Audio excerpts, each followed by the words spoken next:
Today, we're sharing 3 terrifying stories from the deepest caves, places where darkness, silence, and danger live. These are stories of brave men who went underground and nearly didn't make it out. One man fell gravely ill, another was crushed by falling rocks, and the last, he never came back. These aren't just accidents, they're suffocating claustrophobic nightmares where one wrong move can cost you everything. Stay tuned, because what you're about to hear is chilling, real, and a reminder that the most dangerous place on Earth may just be under our feet. Mark Dickey had always been the one to help others. As an expert caver and medic, he had spent years crawling through tight tunnels, exploring deep caves all over the world. But in 2023, Mark became the one who needed saving. Deep inside Morca Cave, one of Turkey's darkest, most dangerous places, he found himself trapped, alone, and fighting for his life. It started out as just another expedition. Mark and his team had spent days preparing for the dive into the cave's belly. Their mission was simple: map out the cave and gather data. But nothing in this world is simple when you're that far underground. 1,000 meters below the surface, the cave began to feel alive, heavy, cold, and suffocating. The walls closed in, the air grew damp, and the only sound was the thud of their footsteps echoing through the tunnels. By the time they reached their base camp, the darkness was so complete that even their headlamps felt weak. Mark, usually calm and in control, began to feel strange. At first, it was just a faint discomfort in his stomach. Probably nothing serious, he thought. But as hours passed, the pain twisted into something worse. His stomach churned, then the blood started. First a small trickle, then vomiting, uncontrollable. His teammates watched in horror as Mark's condition quickly spiraled out of control. Suddenly, the cave turned into something else. It was no longer a place of exploration, it was a prison, a trap. Mark couldn't move. His body was shutting down, fast. The pain was unbearable. His skin went pale, his breath shallow. His friends could only watch as he grew weaker by the minute. They knew they couldn't move him. There was no way to climb out with a man who was this sick. The nearest exit was 1,000 meters above them, and they were already too far in. They needed help, and fast. They sent out an emergency call, their voices cracking through the radio, begging for anyone to come. Above ground, a team was being assembled, but getting to Mark wasn't going to be easy. Morca Cave was a beast, a labyrinth of sharp rocks and frozen pools. Mark was trapped in a place where no one should have to fight for their life. But help wasn't coming fast enough. Days passed. While Mark's team waited in the dark, Mark's condition worsened. He became delirious, his body racked with fever and pain. He would slip in and out of consciousness, murmuring incoherently but never fully letting go. He was still alive, still hanging on, just barely. But his body couldn't hold out for much longer. Then help arrived. It wasn't just one rescue team, it was a global effort. Over 190 rescuers from 9 countries poured into Turkey. They had one goal: save Mark Dickey. But this wasn't going to be a quick rescue. The path out of Morca Cave was anything but simple. The first challenge was getting down to Mark, and the next was carrying him out. They had to move him on a stretcher, through narrow passageways, vertical shafts, and frigid underground rivers. Each move had to be slow, carefully planned. One wrong move could kill them all. Mark wasn't alone anymore, but that didn't make it easier. The rescuers battled through freezing water and jagged rocks, struggling to get him up the cave's unforgiving passages. They worked in shifts, each team taking their turn to carry Mark closer to freedom. But there was no easy way out. Mark needed IV fluids to stay alive, and they didn't have the luxury of waiting until they reached the surface. They gave him medicine, set up emergency lines, and kept him alive, underground. There were moments when it felt like the cave was swallowing them all whole. The air was thick. The pressure of the walls felt like it was squeezing in, pushing down on their chests. There was no light, no hope, except for the faint glow of their headlamps, cutting through the suffocating black. For 11 days, the team crawled, climbed, and dragged Mark closer to the surface. Each day felt like an eternity. The deeper they went, the harder it became. Some of the rescuers had to be pulled back, sick or injured from exhaustion. The air felt thinner, colder. It was as if the cave itself was trying to keep Mark and them inside. But then finally, after 11 days, after everything, they emerged. Mark was weak, pale, barely breathing, but he was alive. As Mark was pulled out of the cave, he was barely able to speak. His body was broken, but the fact that he was still alive felt like a miracle. Mark's heart had nearly stopped. His organs were shutting down. But somehow, through the grit and sweat of the rescue team, he made it out. He had survived. Mark was taken to a hospital, where doctors confirmed that his internal bleeding had been incredibly close to taking his life. The fact that he was still breathing was nothing short of a miracle. Everyone said the same thing. Mark should have never made it out. But he did. He was brought back from the brink of death by the hands of strangers who didn't know him, but wouldn't stop until they pulled him from the black depths of Morca Cave. And in the end, Mark was saved.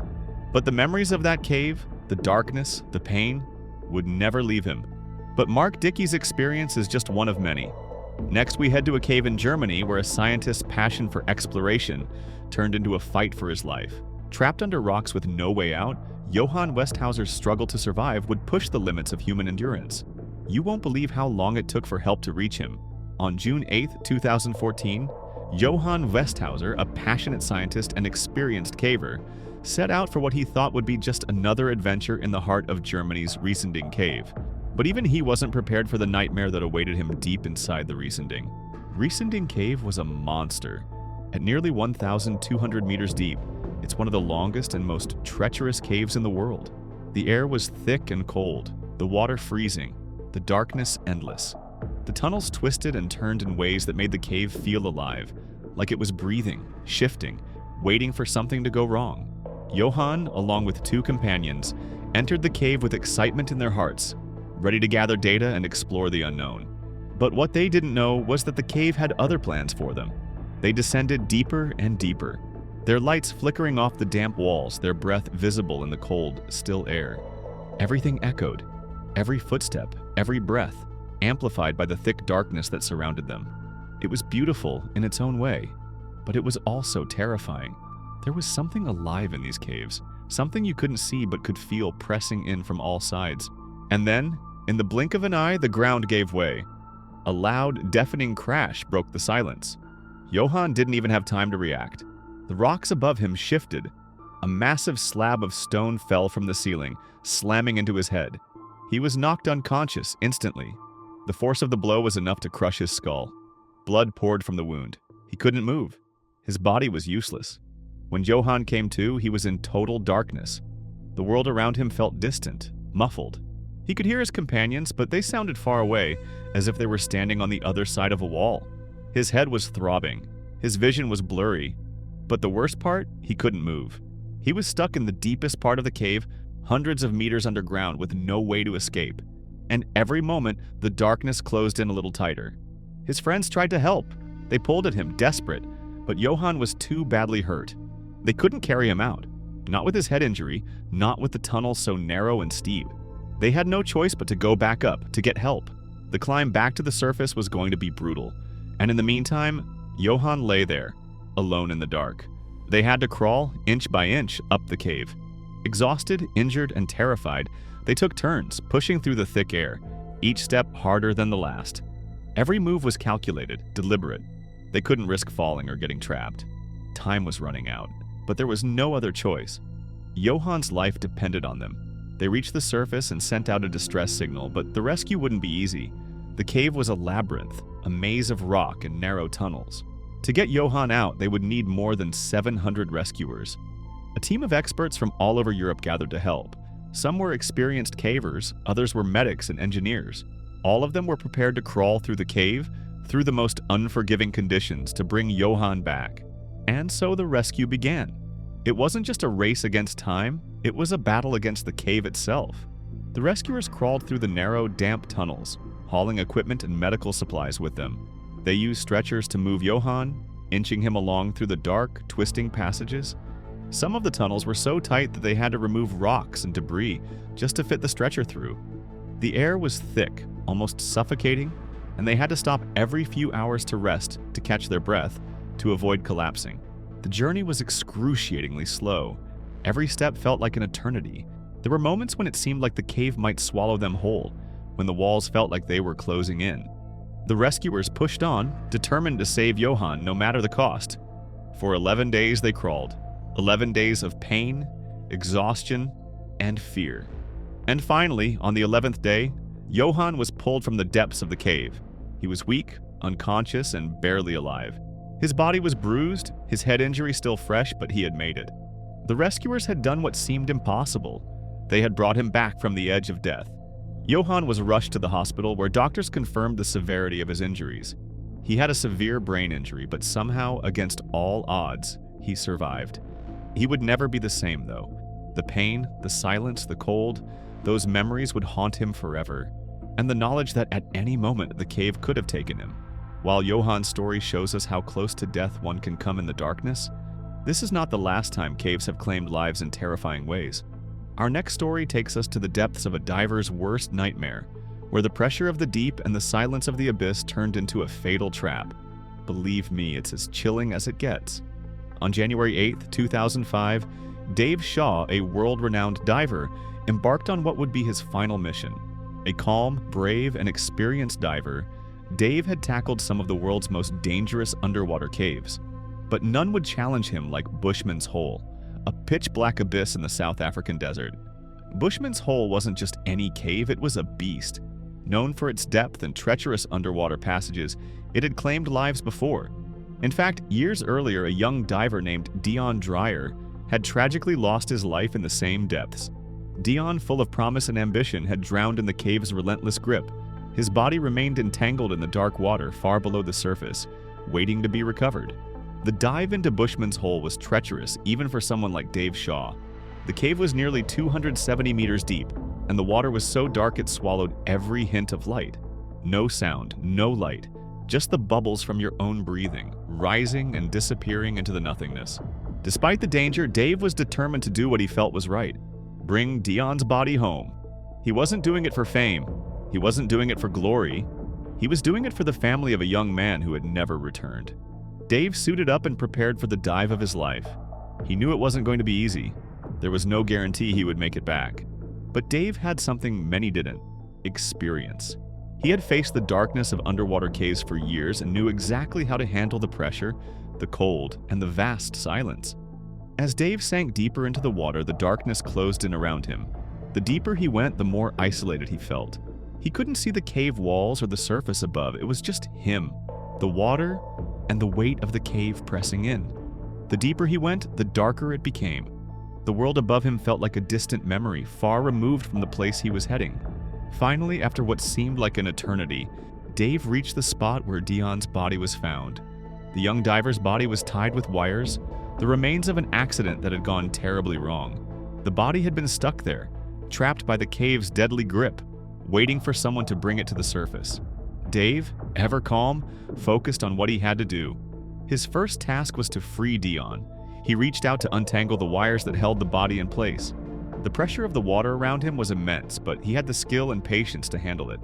For a moment, it seemed like everything was going according to plan, but underwater, nothing is ever that simple. As Dave tried to free the body, something went terribly wrong. The water pressure, crushing and unrelenting, shifted in an instant. Dave felt a sudden, violent force press against him, a weight that threatened to crush his chest. His breath was gone in an instant, his body trapped by the immense pressure. Everything went black. His heart raced, his vision faded, and the darkness consumed him. There, in the deep, Dave Shaw's last moments were lost to the water. His body, along with Dion's, was left at the bottom of Bushman's Hole, waiting. Days passed before other divers who had been searching for Dave finally found the bodies. They reached the same depth, the same cold water, and there together they found both men. Dave's camera, still attached to him, had captured everything. It was the only evidence of what had happened, his last moments, frozen in time. The camera had recorded everything: the descent, the struggle, and then silence. When the divers brought the bodies back to the surface, it was clear that Dave had died trying to do something selfless. He hadn't gone down there for glory.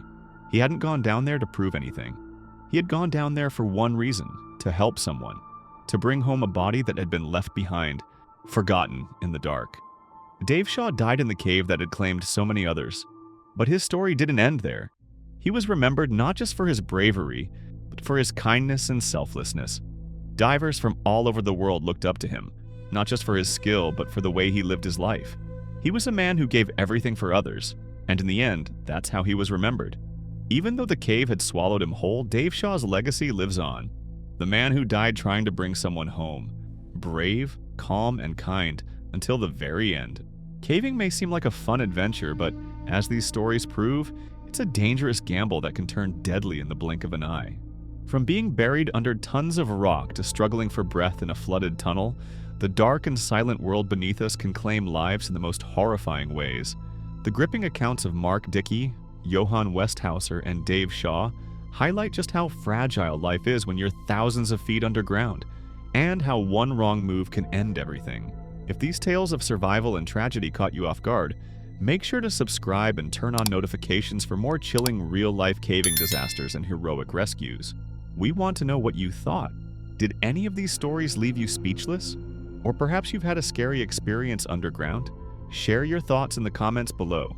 Stay safe, and we'll see you in the next episode.